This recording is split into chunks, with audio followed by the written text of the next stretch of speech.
kept freaking going, because if I didn't, I wouldn't be able to sleep tonight. I would be thinking about what I was going to do on this thing. So I got it almost right. I still have to go around and mark the edges a little bit, but you guys see that nice angle to it? You know, it's got a nice sweep like they do with the new style boats. So I'm trying to bring old to the new to the old. But that's what I got with it tonight. I will wrap the inside of that box with, I'll rip down some of the leftovers of this or something for an edge to glass in, so when my aluminum lid I'm gonna make goes over top of it and water comes over, it won't go into the dry box. So, but I gotta trim and manipulate this more because this corner is still out. But for the most part, that's how it's gonna go, and I really kind of like it. I think it's really cool. All right, y'all, it is Sunday, and it is freaking coming down. I got the front piece, which is back there, cut in to fit a lot better. I got my edges rounded on all my stringer boards, and I lightly went over the sides to rough them up a little bit so they stick good to the fiberglass. But I don't know if I'm gonna be able to glass anything today in this weather, so because the water's pouring down, hitting my truck, bouncing off my truck, coming into the boat, and the whole front of the boat's wet. So I don't know what I'm gonna do right now. All right, y'all, I've got it glued down with a adhesive. I use this Gorilla Heavy Duty Ultimate Construction adhesive, all surfaces, all purposes. This stuff is bad to the bone, guys. Like, this stuff's really bad to the bone. I put the sinks down in my house and stuff because I got above the counter sinks. I put them down with that stuff. I put tile on the wall with that stuff. It's bad to the bone. And after reading all of them at the hardware store and at the Home Depot, that one met the standards by far. So I put the Gorilla Glue stuff down. Now I probably overdid it a little on the stuff because everything that oozed out when I pushed it down, I tried to finger away, but that is not like caulking. You're not wiping it with water or nothing. So I'm assuming when it dries, it takes 24 hours to minimum. So when it dries, I'll come back and probably razor knife it with a razor blade it and cut it and work it back a little.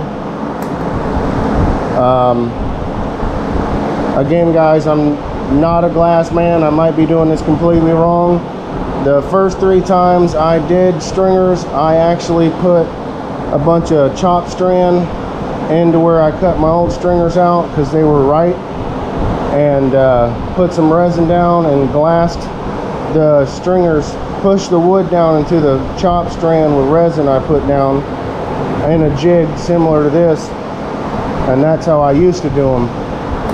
But after talking to people, they say you're supposed to adhesive them down for some reason. So I got the best adhesive I could find, which I just had to go back to get more. So now we're at about $50 in adhesive. So that stuff ain't cheap. But real quick, you guys, a couple of these stringer boards started to warp on me from sitting in all this rainy moisture. So I had to take a jig out, trim it so I could shim it back into straight and in line. But yes, these stringers were 1.25 inches out, so they are back into center. All right, y'all, next day I let the adhesive have its 24 hours to dry. I came out and I just got done glassing in the stringers. So that's one wrap so far. I'm gonna do 2, maybe 3. I've always done 3, but 2 might be sufficient. The matting I'm using is pretty thick, so 2 might be where I stop. I might do 3, we'll see. But once that sets up and cures, I'm gonna lightly sand them, knock down all the rough stuff and rough it up a little bit, and put another layer over it. But it came out pretty good. Looks real. All right, y'all, it is dark. It is 7:39, and I am done for the night because I can't do anything else unless I sand, and this is still a little tacky because I just did the deck. I got the deck all glassed in. I still have to go over it again with another piece of glass and glass in the water stop for the deck lid. I gotta glass that in too. But before I can do that, this has to set up, and I have to sand it before I can go over it again.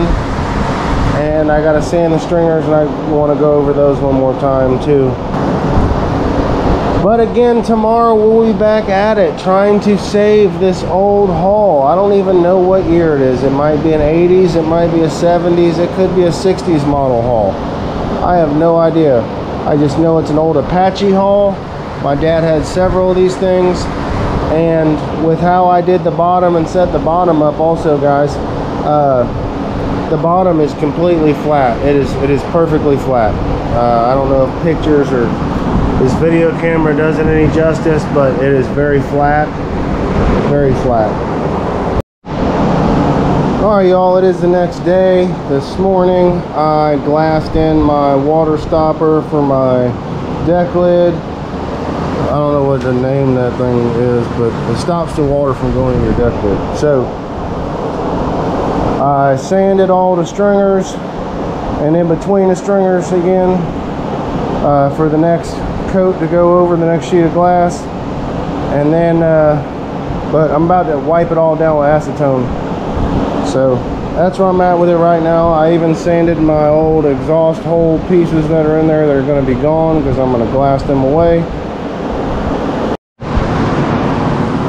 Alright, y'all, it has been a couple days. I have been out of material and out of money. So this couldn't be more of a perfect example for budgeting an airboat build. So it's pretty real life because I was swamped with work and now I have like nothing. What I've done now is I've made the center hoop, and I went back to the original way I used to do them. I like to change things up a lot, and I run with a style for a little bit and then I change it. So I went back to the way I used to do it by mounting that like that. I bent one of the cage hoops. My son's ready to get down. Oh, be careful. Alright, y'all, thank you so much for watching. I appreciate it as always. Thank you, thank you. You guys, I would not be where I'm at on this YouTube channel if it wasn't for you guys. So thank you so much. Remember, as always, I love you. Jesus loves you. Stay tuned for part 3. See ya.